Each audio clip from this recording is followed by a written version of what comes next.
Piketi par tiesiskuma atjaunošanu, Vienotības spārna atšķelšanās, Koalīcijas apņemšanās parlamentā izmeklēt oligarhu sarunas, kā arī Valsts prezidenta ierosinājums, prezidenta ievēlēšanu tautai uzticēt jau aiznākamgad. Pēdējā mēneša laikā Latvijas politikas vidi ir šūpojuši dažādi atklājumi un paziņojumi. Cik tajos ir konsekvences un vai politiķu aktivitātes šogad vairs ir iespējams norobežot no tām interesēm, kas saistītas ar nākamā gada rudeni, proti kārtējām Saeimas vēlēšanām. Mums pat tālruni pievienojies politologs Latvijas Universitātes asociētais profesors Ivars Ījabs. Labrīt! Labrīt! Jūs kā politisko procesu ilgi vērojuši eksperti, iespējams, nekas vairs nevar pārsteigt Latvijas politikā, bet varbūt tomēr šajā te brīdī politisko kauliņu bīdīšanā ir kaut kas tāds iezīmējies, kas tomēr izskatās neparasti, ko nebijāt gaidījis.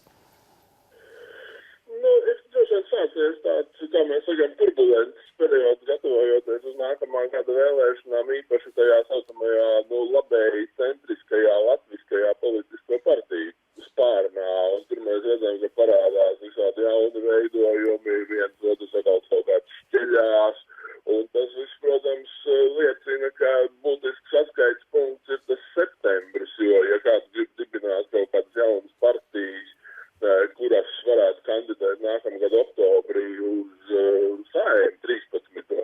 Tad tām partijām ir jābūt nodibinātām līdz šī gada septembrim, jo tā ir tā jaunā likuma norma, kas to prasa. Un tad mēs tur redzam, protams, visādas brīnumus, visādas iznācienas, visādas mītiņus prezidenta pils laukumā, tur dažādas iniciatīvas un tā. Bet kopumā jau tas ir absolūti normāls process, un beigās jau tur iespējams arī to sarakstu uz tām nākamās Saeimas vēlēšanām nemaz tik ārprātīgi daudz nebūs. Jūs šos mītiņus un dažādas protesta formas tomēr saistat drīzāk ar tādu politiski iniciētu kāda darbību vai tomēr sabiedrības tādu pilsonisku aktivitāti? Ja mēs runājam par tām saucamajām rītdienas sarunām, tad, protams, ka tur ir, zinām, politiska dimensija, lai arī, protams, mēs varam runāt par sabiedrisko interesi, ka šādām lietām vajadzētu būt zināmām un viņas būtu jāpublisko, kas nepārprotam tā ir, bet skaidrs, ka tam visam ir doma arī par to, kāda varētu izskatīties Latvijas politika pēc gada diviem un kā mēs to varam ietekmēt. Līdz ar to nevarētu nekādā ziņā noliegt. Kurš visvairāk no tā iegūs? Redzēsim. Mēs redzam, ka patiesībā jau tas galvenais, kā mēs to zinām, mītiņa rīkotājs pie prezidenta pils bija jaunā konservatīvā partija, kurai bija arī diezgan labi rezultāti Rīgas domas vēlēšanās, Vienotībā, kurai tā ir jau, kā saka, pietiekoši ilgu laiku jau diezgan stabila tēma šī cīņa par korupciju, kur Vienotība uzsver to, ka piedošana tur tajās rītdienas sarunās ļoti skaidri tiek runāts, ka tieši ar mums vajag izrēķināties, tāpēc, ka mēs esam tie, kas ir iestājušies par tiesiskumu un tā tālāk. Līdz ar to, ka katrs mēģina no tā kaut ko sev dabūt un pievērst sev uzmanību, bet tas ir pavisam normāls process, ņemot vērā to, ka tā lēmumu pieņemšanas kultūra Latvijā patiešām ir bijusi diezgan briesmīga. Bet šis temats, jūsuprāt, varētu tikt turēts karsts, tā teikt, turpinājumā arī un neaiziet otrajā plānā. Protams, ka mēs varam sagaidīt, ka nāks arī dažādi citi, gan temati, gan tuvāk vēlēšanām, kā mēs to saucam, kompromati, bet šis oligarhu sarunu temats, viņš varētu palikt topā, kā zināma politiskās pozīcijas atbalsta platforma. Es domāju, ka to noteikti turēs, un tas arī noteikti būs, par to runās.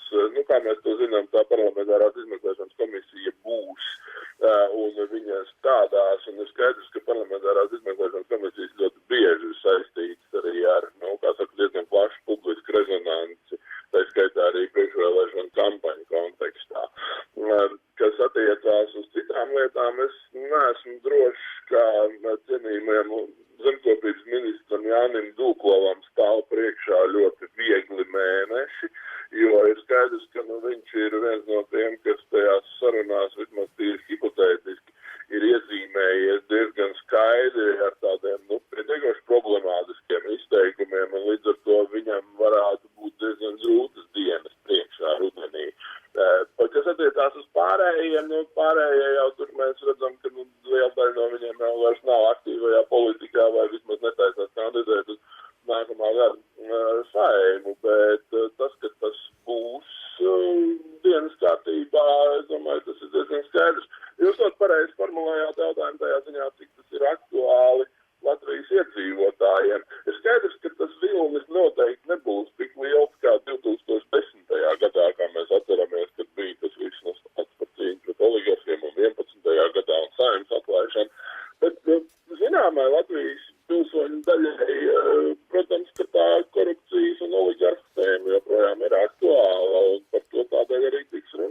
Kā jūs vērtētu šo piedāvājumu, ka būtu jāievieš tautas vēlēts prezidents, vai šobrīd mūsu sabiedrība tam ir gatava, jūsuprāt? Es domāju, ka tas gan ir mazliet cits stāsts. Valsts prezidents, kā zināms, nākamajā gadā pārvēlēts netiek, un tas bija viņa vienkārši reforma piedāvājums. Es domāju, tā ideja pat par sevi jau tiek pārunāta jau no Satversmes sapulces laikiem, un es personīgi nesaskatu tur nekā katastrofāli slikti, kāpēc par to nevarētu runāt un kāpēc to nevarētu apsvērt.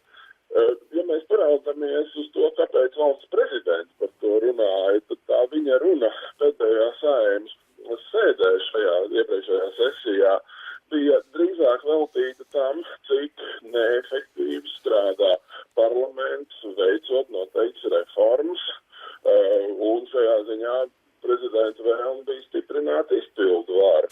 Un šī izpildu varas stiprināšana gan Vējuma, gan arī daudz citu Latvijas ekspertu ziņā ir tāda, ka to varētu darīt caur valsts prezidenta figūras stiprināšanu.